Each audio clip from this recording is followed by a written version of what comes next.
this, it is this one, it will tends to 0 as n tends to infinity, and therefore the limit of this limit is also 0, which is actually fm.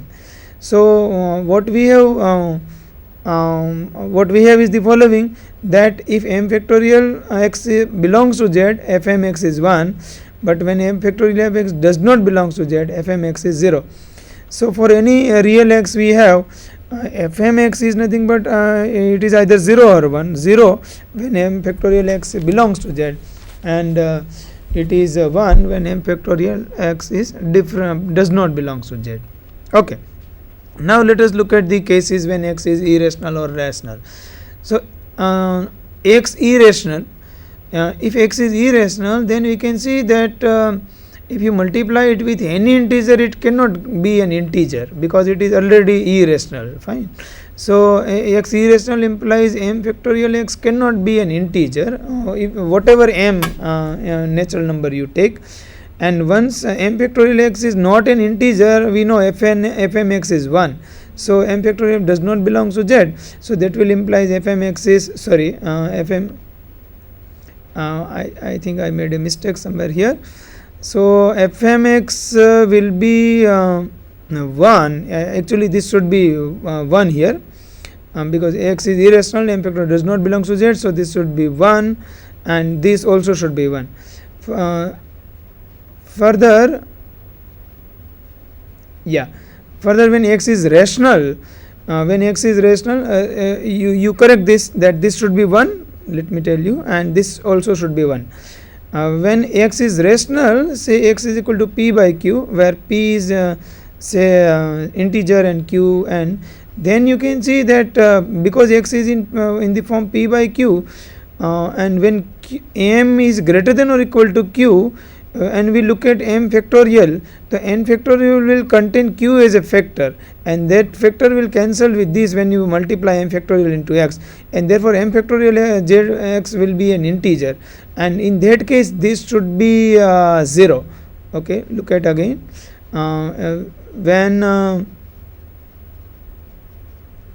when m factorial x, this should be 1. When it is an integer, this should be 1. M factorial x belongs to z, so that should be 1, and therefore limit is also equal to 1. So I think I made a little bit mistake in telling.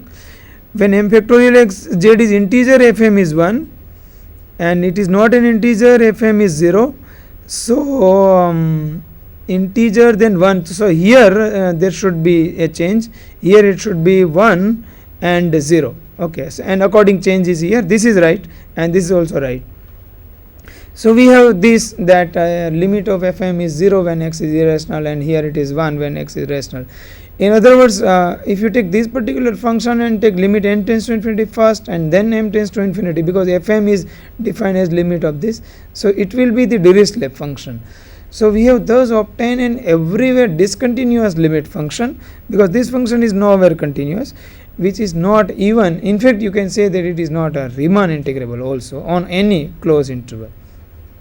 Next example, you take a natural number and x in R, n a natural number, x a real number, and you define fn x to be sin n x by root n. A problem is to show that fn converges pointwise to a function f on R. Each fn and f are differentiable, but fn dash does not converge to f dash. So when you have a pointwise limit, even though fn converges to f, and each fn and f all are differentiable, then also fn dash need not converge. So this is a counter example for this. Let us see how. So first of all, you observe that absolute value of fn x is nothing but absolute value of sin n x by root n, and which is less than or equal to 1 upon root n, because mod sin n x is less than equal to 1, and 1 upon root n will of course tends to 0 when n tends to infinity. Therefore for every x in R, we have that limit of fn x is 0. So we can say that actually the sequence fn converges pointwise to the function which takes value 0, that is f. You may say that f is the 0 function also. So you can say that fn, sequence fn tends to f, where f is 0 for every x in R. Okay. then other thing that fn by definition itself, it is actually this ratio and denominator is not going to become 0, and sine is a differentiable function. So each fn is clearly differentiable. Other thing that f is a constant function, so 0 function, so that is also differentiable function. So each fn and f are clearly differentiable, and derivative of fn x, so that is fn dash at x. So again you look at fn x. So when you take the derivative, it will be 1 upon root n is constant, then derivative of sin nx is cos nx, and into n. So finally what you get is n upon root n, which becomes root n cos nx. So fn dash x is root n cos nx, and f dash x is 0 because fx was 0. What we will show here is our objective is to show that fn dash does not converge or does not converge to f dash. So look at fn dash at 0. So when you put x is 0, here cos 0 is 1, so it is root n, and that tends to infinity as n tends to infinity. That means this sequence fn dash 0 diverges, and therefore fn dash does not converge pointwise on R, and when it does not converge, you can say that it cannot converge, of course, to f dash. Okay. Next example is, so as far as the derivatives are concerned, you cannot interchange the limit and the differentiation. Next example is about integration. Can we interchange limit and integration? So for that you have this example. So for a natural number n and x in 0 1, we consider this function fn x is equal to n squared x into 1 minus x squared to the power n. Problem is to prove that fn conveys pointwise to the 0 function, that will do, and this integral is conveys to infinity. Remember, limit of fn is going to be 0, and integral of 0 will be going to be equal to the 0 function, whereas limit of this integrals is going to become infinity. So let us see. Fn 0, we observe that fn 0 is 0 because here when you put x is 0, so this term is 0, and when you put x is 1, this term is 0. So fn 0 is 0, fn 1 is also 0, and so limit of fn 0 is 0 and limit of fn 1 is 0. Now you take x in the open interval 0 1 and put p is equal to x squared upon 1 minus x squared. Because x is in between 0 and 1, p is positive. And we know one result. In sequence is, it tells that if alpha is any real number, then limit of n to the power actually alpha upon 1 plus p to the power n is always 0 for every positive number p. So here we are using it for 2. So because p is positive, this limit is 0, n squared upon 1 plus p to the power n. Now if you put the value of p here, we get limit in terms of x. So let us see what it is. So substituting the value of p, we get 0 is equal to limit n tends to infinity n square upon 1 plus p to the power n. Value of p is nothing but x squared upon 1 minus x squared, so we put it here. And if we simplify a little bit, here you can see that LCM is 1 minus x squared to the power n, and that you can take it in the numerator, and then denominator becomes, it is actually 1, here it will be 1 minus x squared plus x squared. So x squared and minus x squared gets cancelled, so in denominator 1, so you will get this. So it is nothing but limit n tends to infinity of n square into 1 minus x squared to the power n. That means what we have shown is this, that this limit of n squared into 1 minus x squared to the power n is actually 0. Okay, so from this, because 0 less than x less than 1, we can see that limit absolute value of fn x. Now fn x is this value, so we write it. Because x is less than 1, absolute value of x is also less than 1, so this quantity actually is less than n squared into 1 minus x squared to the power n, and we have already shown just that n squared into 1 minus x squared to the power n tends to 0. That means absolute value of fn x, it tends to 0, and therefore we can say that fn as a sequence of functions will tends to 0 pointwise on E. So pointwise on the closed interval 0 1. So first task that it converges to 0 function, that is very clear now. Now look at integral 0 to 1 fn x dx. This is 0 to 1. If you write the value of fn x, we get n squared x into 1 minus x squared to the power n into dx. And then this n squared you take away, and to integrate these, you know that it can be looked as something like this: 1 minus x squared to the power n. So derivative of 1 minus x squared will be actually minus 2x, or simply derivative of x squared is actually 2x. So we adjust in this way: we multiply here by 2 and we divide also it by 2. So multiplying and dividing, we get this thing. Now integration of this function is nothing but 1 minus we are applying that rule: integral of fx to the power alpha, let us say, into f dash x dx is equal to fx to the power alpha plus 1 upon alpha plus 1, provided alpha is different from 1, sorry, minus 1. So here you have n, so it is 1 minus x squared to the power n plus 1, and divide by n plus 1, and this minus 1, because here you have minus x squared, so actually derivative of 1 minus x squared is minus 2x, that's why minus sign here, and limit is from 0 to 1. When you put x equal to 1 here, we get 1 minus 1, that is 0. Okay, and when you put 0 here, you can see that here it is 1 upon n plus 1, but minus 1 sign is there, and 0 is this other limit, so this will be plus 1 upon n, and so finally you will get n squared by 2 into n plus 1. And this quantity, actually numerator has power 2, denominator has power only 1, and therefore this will tends to infinity as n tends to infinity.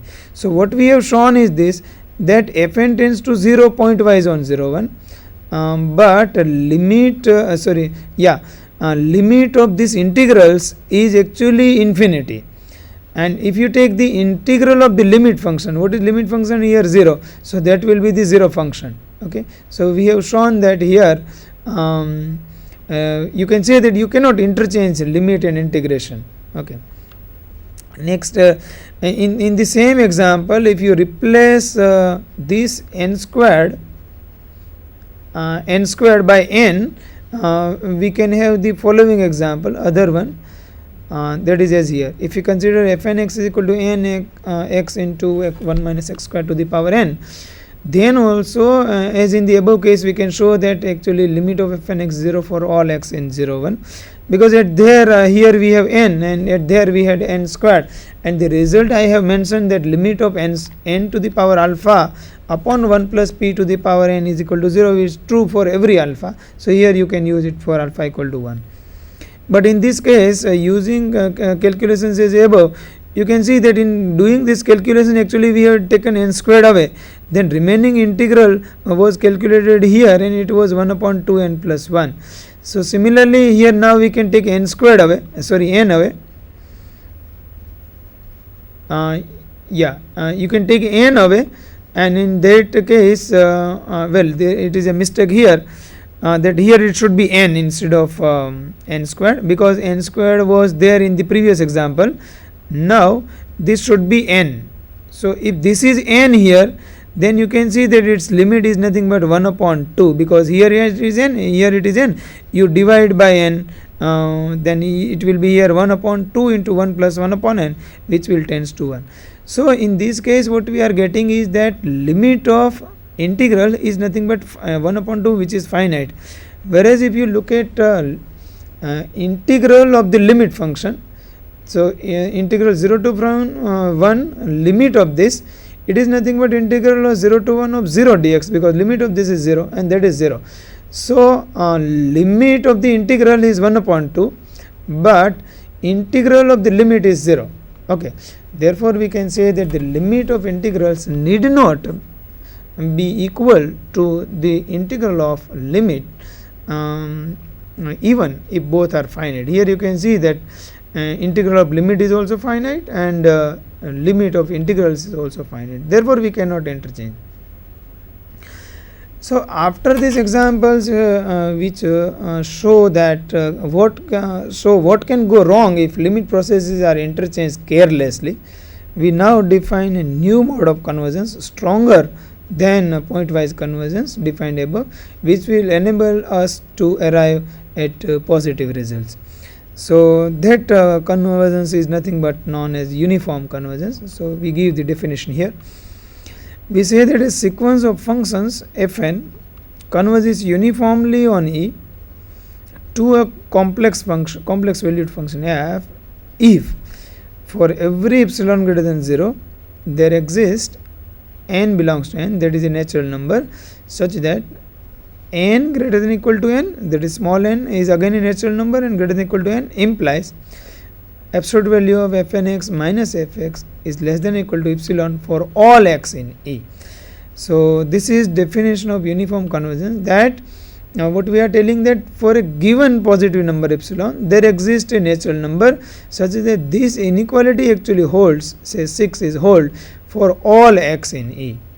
Okay, we discuss here that we can see that when this condition holds, that when fn converges to f uniformly, then you can see that because of this condition you can say that limit of fn x is equal to fx, and for every x in R and every x in the set E, and therefore you can say that fn converges to f pointwise. So it is clear from the definitions that every uniformly convergent sequence is pointwise convergent. Quite explicitly, the difference between the two concepts is this, the following. Say difference between which two concepts? The pointwise convergence and the uniform convergence. Okay, try to understand this. If fn converges pointwise on E, then there exists a function f such that for every epsilon greater than 0 and for every x in E, there exists a natural number n depending on epsilon and on x, such that 6 hold if n greater than equal to n. What is 6? Let us look at it. Is this particular inequality. So pointwise convergence means that you get a function f such that for every epsilon and for every x in E, you get a natural number on which this natural number depends two things, epsilon and x, such that 6 hold for all n greater than equal to n. On the other hand, if fn converges uniformly on E, it is possible for each x greater than 0 to find one natural number n which will do for all x in E. That means if starting with epsilon you can find out a natural number n such that this inequality 6 hold, and that natural number does not depend on n, that natural number does not depend on x in E, then it is uniform convergence. If in pointwise convergence it normally depends, but in uniform convergence it will be, in general you can say that it should be independent of x, the points, and in that way you have the uniform convergence because it does not depend on points of the set E. Okay.